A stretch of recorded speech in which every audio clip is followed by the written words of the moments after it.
Hey, everybody. Thanks for joining me. I'm Rick. I'm your host. I'm alone again this week because Matt, I didn't know he was going to be off one more week, but Matt will be with us next week. He's just having some family over and does not have access to a studio, so he can't really do a recording. So I'm bringing you the show again this week. I've got what I hope is an interesting show. I've got a few different topics to talk about. One of them is going to be a trade proposal to possibly get our 2C. I don't know how serious the trade proposal is. Well, we'll talk about that, and I'll give you my opinion, and maybe you'll give your opinion as well. I have we're going to talk about Carey Price's contract, whether Montreal should move them, will move it, and then Lane Hutson's potential new contract because I think they're kind of tied together. Let's see. I have an announcement to make, and then what this episode is named after. I have a whole bunch of over-unders, and no, they're not player points totals. There's one or two of those, and then there's a whole bunch of different things related to the team. I think it should be fun. I hope you'll enjoy. And for those, when I get to that segment, leave a comment and let me know what you think. And like it's over under. So would you go over or under on all of those? Let me know about that. And to lead it off, I found this. I guess a meme. I found this meme, and it was which teams would have the biggest points rise. I guess it was which team. Here I'm gonna go with teams, and then I don't know if I can guess which team is going to have the biggest one, but I got a whole bunch of teams that I think will have big point rises, and I'm kind of going with teams that I think will possibly have 10 points or more rise. And let's get this thing going. So this is the thing here. I'll move over to the side so you can see me. All right, so you can see it's all the teams and all the points they got last season. Now, the top teams, I mean, how much more can they get? Right? To think that, sure, they might get a few points more here and there. Some teams will drop. But to get 10 points or more when you're like Winnipeg and you're at 116, I don't know. Right? But you look at the bottom teams like San Jose at 52, I think they're an improved team. They have potential to have a pretty decent rise and still be a bottom, team. So we're going to take a look at that. All right. So we'll go from the bottom and through the top. I'm not obviously going to mention every team, but from the bottom teams and see if there's any at the top. And the first one is San Jose. San Jose, they are getting better. I think they have potential to get into the 60s, and that would give them like a 10-point rise. So I think San Jose is definitely one of the teams. You got Celebrini in the second season. You got Askarov in that. Their team is getting better in their rebuild. I don't expect them to get in the 80s or 90s or anything like that. But if they got like to 65, that would be a 13-point rise. So I think they're there. Chicago next to them, I'm not sure. I've got a question mark here. But Chicago potentially could get into the low 70s. They did improve their goaltending during the season last year. Are they surrounding Bedard? You got Nazar, you got Bedard hopefully getting better as far as points, totals, and production. So I think they're potentially there. You got Buffalo, because I don't think Nashville, I don't think Philadelphia, and I don't think Boston make 10 or Seattle make a 10-point rise or more. But I think Buffalo, now I don't think they will do it because they're Buffalo, but it's like every year. So I think potentially if Buffalo things click right, they were at 79 points. Oh, I could see them, if things break right for them, making the playoffs and hitting 91, 92 points, which would be a pretty big rise. I'm not saying they're going to do it because I don't think they will, but I think the potential for it is there anyway. Right next to them, Anaheim, who fired their coach that the players hated and made that locker room a place where players didn't want to go. They did move Zegras. They may move McTavish, but they haven't yet. I think they have a team that is up and coming. I like their goaltender in Dustal. They moved Gibson, but they've got Dustal. I don't know their other backup. He's a younger guy. I don't know anything about him, but I think it's a team with a good young defense. They've got offense up front. They've got a potentially good team. I don't know that they'll make the playoffs, but I think this is a year where they want to sort of put it all together and make a push for it. I could see them possibly getting a 10-point or more rise. So definitely Anaheim in there. You go along, Pittsburgh, no. Islanders, no. Now, the Rangers are interesting. They had a bad season last year. They were expected to have a much better year. They could easily turn that around with a new coach. They could turn that around, go from 85. I could see getting into the mid 90s if they have a year where they have turned it around and things are clicking right. So I'll put them in there. Detroit, until they do it, I don't know. I think they'll be a little better points wise, but not a 10-point rise. Columbus is different. Columbus, I think, could potentially have that. I don't know. I'm kind of on the border with I don't know with Columbus, but I think potentially they could be there. There's a young upcoming team. If they're still kind of riding that motivation with the Johnny Gaudreau and all that happened and the tragedy there, if they're still getting some motivation from that, plus the young kids coming up and the young kids that have been added over the last couple of years, like Fantilli, guys like that. This team could improve on that and make the playoffs. I think that's a team to look at. Utah, I don't have them here, but I don't know that they could. An honorable mention, maybe. Vancouver, I don't think so. They may make a few points extra, but I don't think they're going to make a 10-point rise. And potentially could have a drop, depending on Demko. If Demko is healthy all year, it could be a different story, but I'm not banking on it. Next up is Montreal. Now, for Montreal to get a 10-point rise, it means that they would be at 101 points. I believe it's out there in a video or I've said it somewhere. I kind of think that's where they're going to end up. So I don't think they're going to have more than that though. Like I think if you're looking at it and say, well, they'll get 14 more points. I don't think so. I think even at 101, I'm probably stretching it a bit, but I'm putting them there. And if you want to say I'm biased or I'm a home team guy, yeah, of course. Okay, I'll admit to that. New Jersey, I don't know. New Jersey's a team, I don't know. They seem like a team that could go either way. They could have a big drop. They could have a bit of a gain. I don't think it'll be 10 points. So I'm saying no. Calgary, same thing. I don't know that they can get to 106 or more. So I'm going to say no. St. Louis, same thing. Minnesota is intriguing.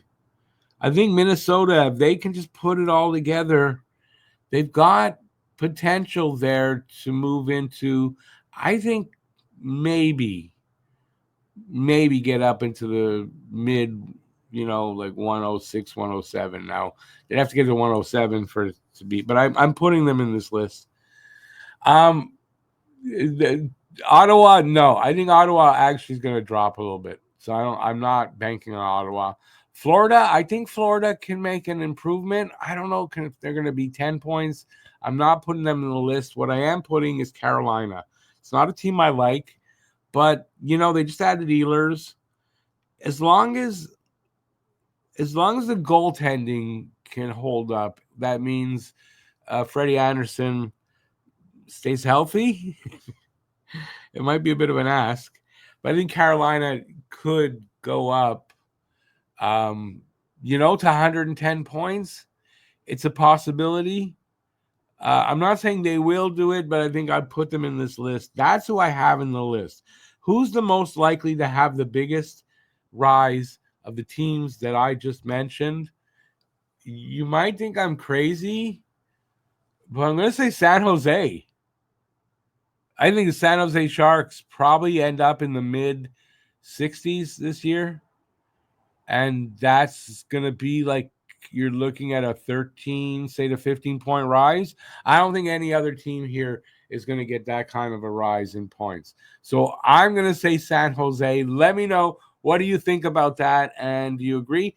And if you don't, what team do you think will have the highest rise?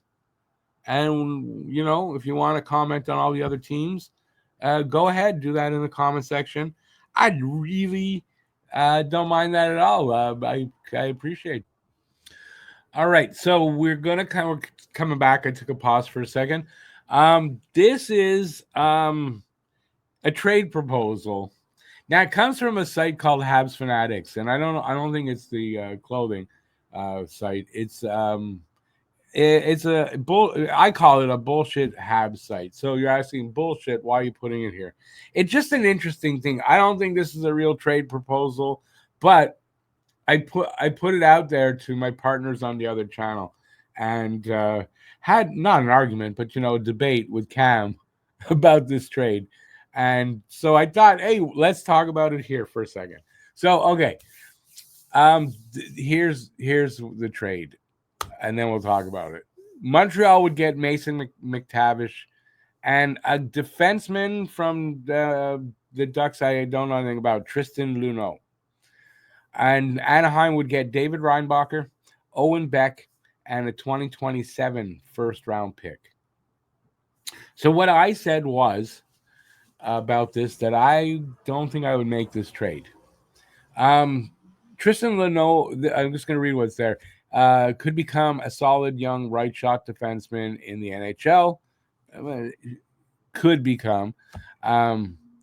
And that would be a home run for Kent Hughes. But it's a could become, where Reinbacher is not 100% sure, but very close. I also think that McTavish is going to be, if you do that, he's coming in for a second-line center spot. You're trading for a second-line center. You're trading a David Reinbacher, who is at least a top 4 defenseman and probably a number 2. Maybe not on this team. He might end up being number 3 because you got Dobson and Hutson here. But you know what's the biggest thing about David Reinbacher is that when he was drafted, one of his skills and the reasons that they drafted him was that he kills plays in his own end. He kills plays in his own end. He's not flashy. He doesn't have a ton of offense. He's got some, but not a ton. But he kills plays, and at the same time transitions quickly and gets the puck out and gets going the other way. So you fast forward, I don't know if it's 2 or 3 years. They just traded Mayu. And he was interviewed by, I think it was Tony Marinaro, and asked. I said, I'm going to name some names. Just give you your first thing that comes to your head about these players, right? So he names David Reinbacher, and first thing Mayu said was he kills plays. He's still doing it. It's enough that's the first thing he kind of came up with. I don't want this guy traded away. I think he's going to be an important part of a championship team. If you have a guy his size, can be physical, can transition the puck when he gets it, and kills plays. So, I don't want to do this trade. I also kind of think Michael Hage is rounding out into the guy. He just needs, I know he needs work on his two-way game, but I don't know how the progress on that. But I definitely know he's putting on the muscle and the weight, and his game is fantastic from everything I hear. And I think Hage is the guy. He's going to be here probably at the end of his season, signing. So we'll see. But I don't know that I make this trade. I don't agree. This person who wrote this thinks it would be a win-win. I don't know. You create a hole on defense because, and why is it a hole? Because you got a lot of good defensemen here. Because you don't have a guy like Reinbacher. You don't. You don't have a guy like Reinbacher. Not just that he's good at this, whatever. He is going to be a very important part of this defense, and you're moving him is creating a hole. And it might be to fill a hole that might not need to be filled, and they have time to make that decision. They don't have to do that this season. They can do that in next offseason after maybe having a good look at Hage for a few games here in the NHL and making an assessment. So I don't think Montreal would make this trade. I don't think I would make this trade. What would you do? Let me know in the comment section. What would you do if this trade, you're the GM for the Habs, this trade comes across your desk? What would you do? So I don't think I would do that. I don't think I would trade Reinbacher. I'm okay with trading back in a deal. I'm okay with it. And a 2027 first-round pick doesn't bother me for the right guy, but not David Reinbacher. All right, so I have a bit of an announcement to make, but it's not for this channel. It's for the other channel. Let me actually just do this for a second. And you can see I'm wearing, it's a shirt from there. You can see the little logo. I can't get my finger at that. That's tPuckWithMedia. That's our other channel. Link is in the description. Love it if you would head over there and subscribe and help us get to, right now we're trying to hit 300. Now, the reason you would want to subscribe is not only we're covering the whole NHL there. We have we have an NHL pod. We have a Bruins pod. We have a Flyers pod, which I direct and co-produce. And I sometimes do the Bruins one. I'm going to do that tonight, as a matter of fact. But I am going to be doing a new pod over there. Before I tell you about it, I want to tell you about the sale that we're having for the merch. And when I get off of this screen, which I'm going to reduce at the link down there, you can see down there, we're having a sale. It is till the end of August. This August, right till the end of August. If you head over to that link that's below me, Talking Habs Media Shop, fourthwall.com /EN. If you go there, you will get 10% off of your order, minimum of $50 order, but you'll get 10%, even if it's $1,000, you'll get 10% off. And you just have to use the code August10 at checkout. August 10. Head over there, get all your merch, got all kinds of merch there. Like my hat, that's for this podcast, that's the HabNormals hat. Got one for, I don't know, there's 6 or 7, maybe 8 different hats for the different shows and stuff from the 2 channels. Got this t-shirt, got others for the podcast and all that. And this mug, which is both Talking Habs mug, and it's full, and a HabNormals podcast mug. Water tastes better out of my own mug. So head over there. The mugs, the hats, they're made and shipped from Canada. So they're made right here and shipped to you right here from right here. And the t-shirts are done in the States. And that's just for now. I'm having that. I will be switching over to a different place. But head over there. You get 10% off of your Talking Habs and Don't Puck with Media merch. And now for the announcement. So now I'm doing this pod. This is the 3rd one in a row alone, which is fine till Matt gets back.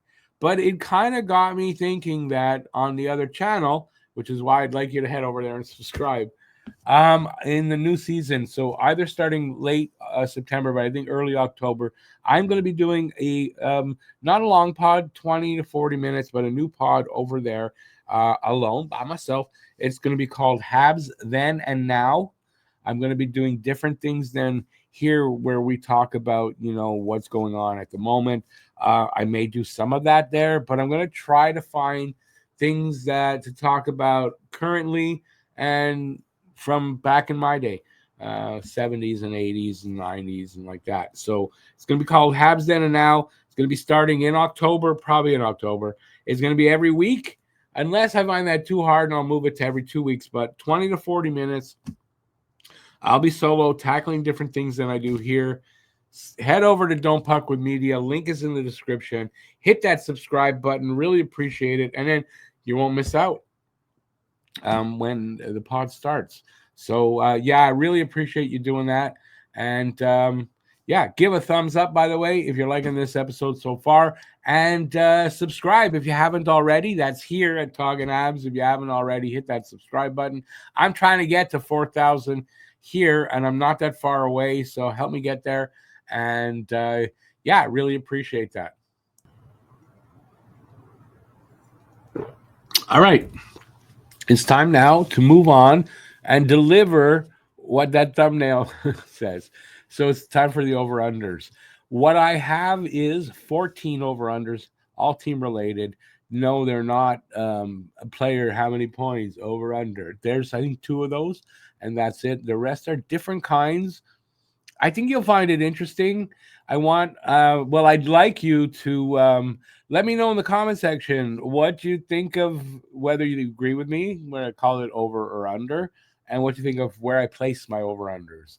So let me know in the comment section, and let's get started on the first one. So the first one is team points. Team points last season, they had 91 points. I placed the over-under at 95.5 because I firmly believe they're not having a fall back. Even if they don't make the playoffs, they're improving their number. It might be a more competitive Atlantic division. That's very possible. But they're not falling backwards. So 95.5, I kind of gave this one away earlier. I think they're getting 101 points. That's what I'm calling for in my predictions. So I'm definitely calling it over here. Don't forget, let me know what you think about that. Do you think they're going to have a fallback in points, or they're going to get more points? Now, I'm not calling for this. Is not anything to do with making the playoffs, just points totals. All right, let's go to the next one. Team wins. Team wins. Last season, 40 wins. This season, I'm setting the bar at 44.5 wins. I think they are going to win 48 games. So I'm going over here. 48 games. I think my record that I called for was 48, 28, and 5 or 29, 28 and 5, I think. 48, 6, 76, and no, and so 48, 29, and 5. Gotta get that right. They're gonna play 82 games. So and I think it's the last season they're playing 82. And if they've changed it already, then oops. I didn't know. I thought it's next, not this one, the next one. Okay, so I'm going for an over here. Next is power play percentage. Power play percentage last season, 20.1% on the power play. You know, that's a decent power play and a definite improvement over the season before. I think this power play is going to get better. So I'm setting the bar at 25.5. 25.5. And you know what? It's difficult. I think I've set the over under at a point where I think if it's either over or under, it's either just over or just under. I'm going just over. I think it's going to be actually at 26. They're going to be somewhere around 26%. So just over. Let me know what you think in the comment section. Next up, Sab Montembeault's save percentage last season. You know, I thought it was under 900, but it was 902.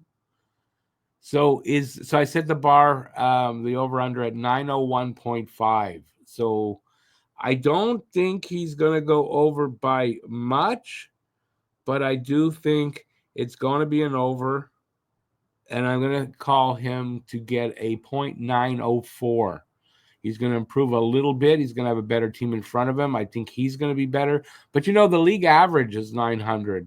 So I don't think he's going to be one of these guys that, is 920, but it's not going to shock me. I think I'm undercutting him a little bit, and he'll have better than that, but I'm being conservative and saying 0.904. And you know what? That's fine. Next, I have one of those points, Mike Matheson. Mike Matheson went from 2 seasons of, I want to say 61 and then 62 points, his career highs. Last season, he had 31 points because Lane Hutson was here. Lane Hutson was eating up a lot of those points. We're going to have Dobson, Hutson, and Matheson here. I set the over-under at 31.5. So he'll either get a little bit more or a little bit less. I don't think there's enough points to go around. I think he comes in a little bit under because his role is going to be different. And I think I'm going to give him an under. I didn't really put a prediction here, but I'm going to say 29 or 30. So just under, not by much, but I don't think he's going to get more than that. There's too many point-producing defensemen now for him to get, high numbers. Next one is Caden Gooley. We'll do the second one for points, and I got another one for Caden Gooley in a sec. Caden Gooley had 18 points last season. Okay, I put the over-under at 0.901.5. That makes sense. I didn't check, obviously. I'll give you it verbally. I put it at 20.5. I don't know what happened here. I put it at 20.5. So, again, 20.5 points for Caden Gooley. I think Gooley is playing with either Dobson or Hutson. I think that's going to give him opportunities to at least get maybe an assist and the odd goal here and there. I'm going to give him an over, but it's not by much. I think he'll get in the low 20s, 21, maybe 22 points. But I think he goes over based on who he's playing with. Now, there's another factor that might affect this, and that's games played. So Gooley, games played. Good, I got this one right. Last season, he had 55 games. I averaged it out, and he averages out at 56 point something games per season in his 3 seasons. I'm going to give him a higher number. 65.5 for me is the over-under. Gooley more than likely gets hurt. The game he plays, he's gotten hurt every year. I don't know if this is going to be a different year. How many games is he going to miss? I'm going to go under. I don't know how far under, to be honest, but I'm going to go under. I'm definitely hoping I'm wrong on this one. But Caden Gooley, I'm going to go under 65.5. Don't forget, let me know in the comment section. Let's see who's next. Cole Caulfield. Cole Caulfield, we did in the last one, so this is for his goals. Just his goals. He had 37 goals last season, which I called accurately 37 goals. One of the ones I got right. I didn't get a ton right, but that's one of them I got right. So I with the improved more experience is, in the league, with the improvement in what I believe will be an improvement on the second line, which should free up the first line a little bit if they keep that first line together, which I think they will. With the improved power play, he's definitely getting more goals. So I put it at 45.5. Now, I've already previously given what I think he's going to get. So I'm calling this as an under, but not that far. I think he gets 43 this year. I'm hoping he does get more, but I'm being conservative like I was last season, and I got it right. So I'm going to go with 43. So just under here. Let me know. I think this one's an interesting one. A lot of people have different opinions, but let me know what you think Caulfield's going to get this season. Moving on to Nick Suzuki, power play points. Nick Suzuki, power play points. You know what surprised me? Suzuki only had 4 power play goals last season. I thought it was more than that. I thought it was at least double that. But he had 27 power play points, right? So, again, power play is going to be better. He's definitely going to be on the first unit. I think so. I set it at 30.5. 30.5 for Nick Suzuki power play points. Now let me just find out where I will have that.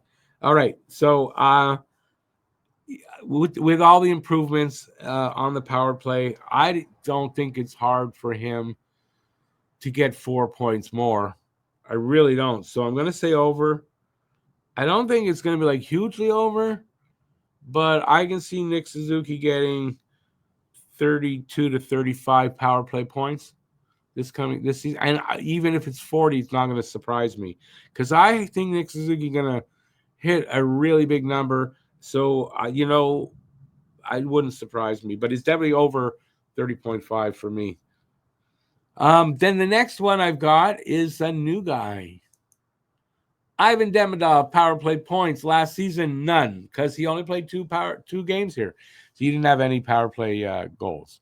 I did not look to see what he got in the KHL. So this is a total guess. I'm giving it 20.5 for power play points for Ivan Demidov. I think Demidov is going to have a good season, a really good season, and possibly a Calder trophy winning season. And I think he goes over. I don't think by that much, but I think he can do 21 points on the power play if the power play turns out to be as good as we're hoping it's going to be. I'm going over. Let me know what you think. Am I nuts? Am I overrating Demidov? Is it, hey, slow down a little bit there, buddy? Let me know what you think. Let me know what you think. Next one. Patrick Laine, power play goals. Patrick Laine's power play goals. Last season, in his 57 games he played, he had 15 power play goals, 3 of them in one game. Power play goal hat trick. Patrick Laine says don't bet against him. If you bet against him, you're going to lose your money. I just saw something from him basically stating last season with the injuries and everything, he wasn't able to train for long periods of time. He had twice for short periods to get ready for the season. This time, since May, he's been training and he has not had a setback. He's been fine. He thinks it's going to make a huge difference. And I think so too. He's going to put up most of his goals on the power play. This is clear. He's not going to put up a lot of 5-on-5. So to me, this is clear. So I put it at 26.5 goals. I think he's going to go over that. I think he's going to double what he had last year. So I think he's going to hit 30. I think that's where he's going to get most of his points, his goals. And I think even if he's on the third line, because he's going to be on either the top line or the second unit, they're going to feed him the puck. He's going to take a lot of shots from there. He's going to get his goals if, as he says, he is ready and he's, had the extra training and he's fully ready. I'm going to be positive and give him that. Let me know what you think.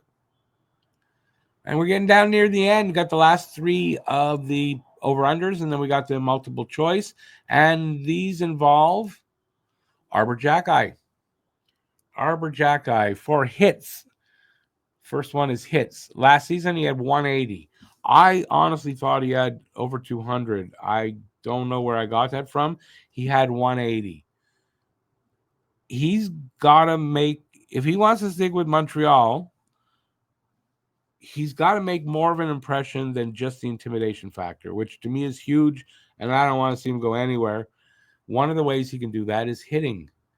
I don't know if he'll get the same 70 games this season, but I'm going to be positive. I think he's going to hit a little bit more than he did last year because he's got to make an impression. So even if it's a little bit less in games, I think he's going to – I gave it 190.5, and I think he is going to come in. Let me find it. Just over. So I'm somewhere in the low 190s, but he's going to beat that total of last year, and I think he'll go over the 190.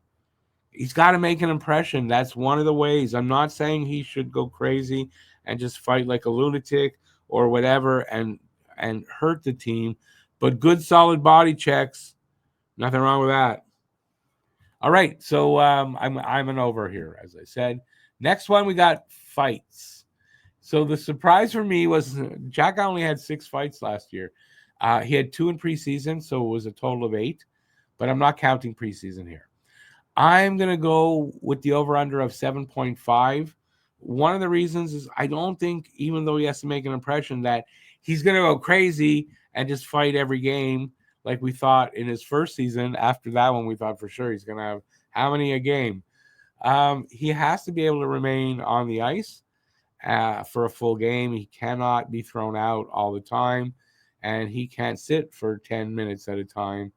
It's just not, it hurts the team if he does that too much. So I am going with over, but like I'm looking at 8 fights, which I don't think hurts the team in a full season.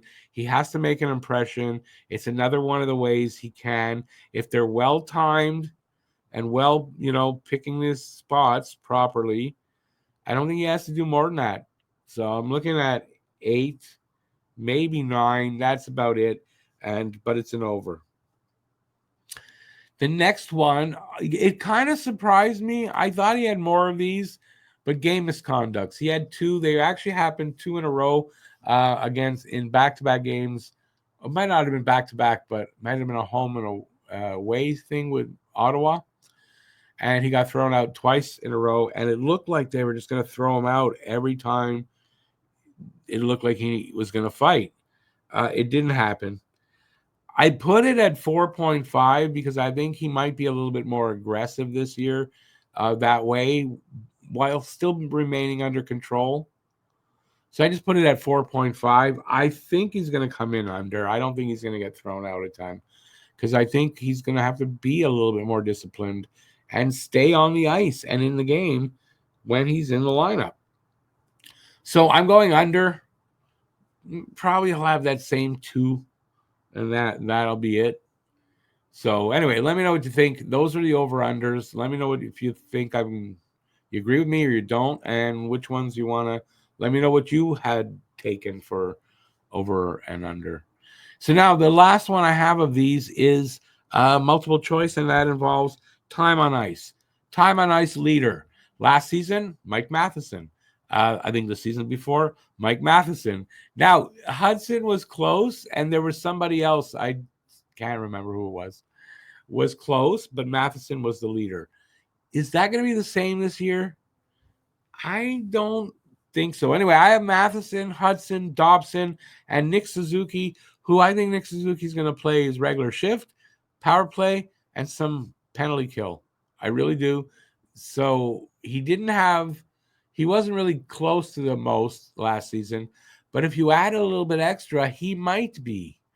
So one of these 4 guys, I do think it'll be. I'm going to go with the newcomer, Noah Dobson. I think Noah Dobson is going to be first pairing. I don't think Lane Hutson is. I think Lane Hutson is going to be second pairing this season. I think Matheson will be first pairing, but I still think Dobson will get more. So I'm going to give it to Dobson. I know Dobson can eat up minutes, so that's not a problem. I'm going to go with Noah Dobson for the time and ice leader. Let me know who you think is going to get that I don't know what the word I want. That distinction, I guess, of time on ice leader. Let me know for all of these in the comment section. So that leaves just one more thing to talk about. We're going to talk about Carey Price's contract, what they're going to do with it, and Lane Hutson, his contract, and I think they're about to re-sign him. All right, for the final segment today, let's talk about Carey Price's contract and whether Montreal is going to move that contract. I do believe they will. I kind of think they have to. They're currently sitting at $5.93 million over the cap, which is fine right now. They're allowed to go 10% over, but they do have to come back in line at midnight of the day of the first game of the season. So at some point they have to find a way to get under the cap, and they want to do that without putting Carey Price on the LTIR. And there's a couple of reasons for that. You don't want to.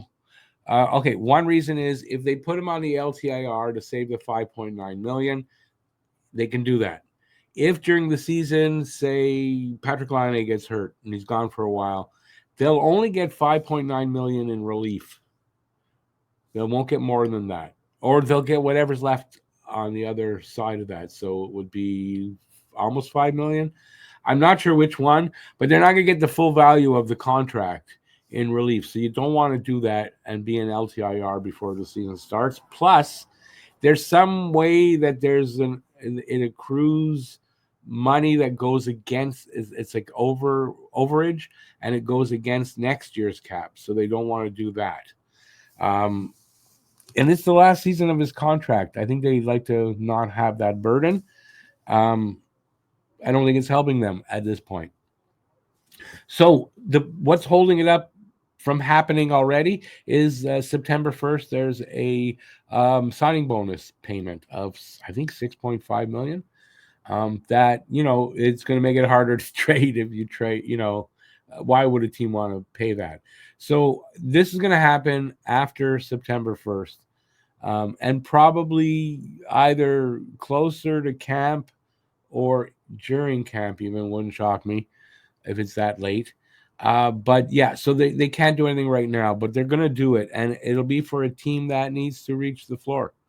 I don't know which teams they are exactly. I did hear something yesterday about Chicago maybe being interested in the contract because they plan to make some deals at trade deadline time that might bring them under the floor, and they would have that contract to push them over.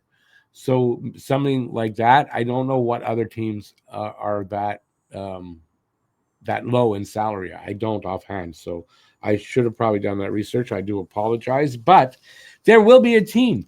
There's a team out there that wants that contract or needs that contract to reach the floor for whatever reason they need that contract. So now teams kind of know that Montreal needs to move the contract, so they'll have to put a sweetener in the deal, and it'll be something like the price contract, and either a draft pick or a prospect of some sort. I don't think it'll be an A prospect, but a B prospect maybe. Um, and coming back would be future considerations, right? Which means nothing. We will get essentially nothing, or a C prospect or something from them, but it would be inconsequential, I think, coming back. Now, last time we did this, Weber, we got Dadonov back, but I think there was a reason for that Dallas had to move his contract, had to move him. So that's why that worked out. Um, I don't expect that to happen here where we'll get something of value back for Price's contract. The value will be in moving the contract and having that come off the books. If you're sitting there saying, oh, that's disrespectful and horrible and blah, blah, blah for Carey Price, don't, because Carey Price has already said, go ahead, move the contract. If it helps the team, move the contract. I'm good with it. So there's no problem there. And it's no disrespect to Price. So they're going to move it. So, like I said, who they're going to move it to, don't know exactly. I don't know exactly. And how does it benefit the team? Well, like I said, it benefits them. There's no overages. And if somebody is injured, they'll get the full benefit of that contract in relief. So that if they have to, they can go out and find another player, right? So that's very important. So, so I think they move it. But like I said, I'm recording this. It's the 17th of August. So you're looking at another 2 weeks before you can really expect that contract to be moved. But anytime after that, I think this contract can be moved and will be. So, yeah, I don't expect Carey Price to still be a Hab by the time the season starts. So now I mentioned Lane Hutson as well here. And how does that tie in? I think I was a little bit mistaken.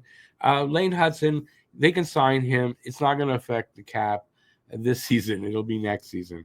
So how it does tie in is that Carey Price's contract will be gone, whether they trade it or not, by 26-27 season.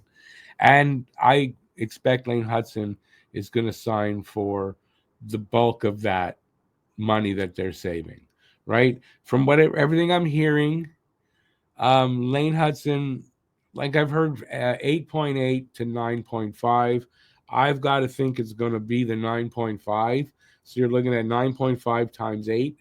They have to sign him this season if they want to sign him to an 8-year deal, because next season the new CBA kicks in and it's going to be 7 years is the max. So I think they're going to sign him before the end of this season. at to 9.5 times 8. Same as Dobson. So Dobson is getting, and I think it's the same. And can they afford it? Yeah, they can. Just don't forget, cap is going up and going up a lot. And you got Mike Matheson's deal is probably coming off the books next season. I don't think they're going to re-sign him. I don't think so. And you have probably Patrick Laine's contract is probably going to come off the board next season, or some part of it anyway. I think if they resign him, it'll be a little less, but maybe not. But I don't know. If he really impresses the team this year, and it's like you go, wow, what a season from Laine, I think they resign him. If it's a struggle or it's a little underwhelming, it's to me it's iffy whether they do. So that money might come off the books. Plus, there's like I don't know if the season following this one is a 13 million rise. There's another huge rise, might be 9 million rise next season, the season after, and the one after that is as well. So it's going up a lot. Signing Hutson to 9.5 million is not going to make it. It's not going to be a problem. It's really not going to be a problem. There'll be enough money there for him. There'll be enough money there when Demidov's got to be re-signed. And don't forget, Suzuki, Caulfield, Slavkovsky already signed for long term. So that's not a problem. There's no issue there. So, yeah, they'll have the money. And I think that's what Hutson's going to get. Let me know what you think in the comment section. What do you think Hutson's going to get? And do you think they're going to move Carey Price's contract before the season starts? And if you have any idea, who do you think they move it to? What team do you think they move Price's contract to? And again, what will the team sign Lane Hutson to? Because they're signing him this season. They're signing him while they can still sign him to 8 years. He is getting signed. What do you think? That's it. Thumbs up if you like the show. Subscribe if you haven't already. And also think of subscribing to the other channel, Don't Puck with Media. Link is in the description to get over there, because there's going to be, I'm doing a pod over there for starting next season, and you might want to know about it before it happens or notify you that it's out. Do that and help us get to 300 or more subscribers over on that channel. Really appreciate it. And that's it. Thanks for watching. Appreciate that. And I'll see you next week. And next week, Matt should be with me. And we'll hopefully have another good show for you. And that is it. I'm going to leave now. Till next time. Stay safe out there. Peace out, y'all. And yeah, have a great rest of the week. And we'll see you next week. Ciao, everybody. Give a thumbs up. Swagger down the street with your red lips and funky beat. You better hold your head up to the sky. I'm gonna roll with you till the day I die.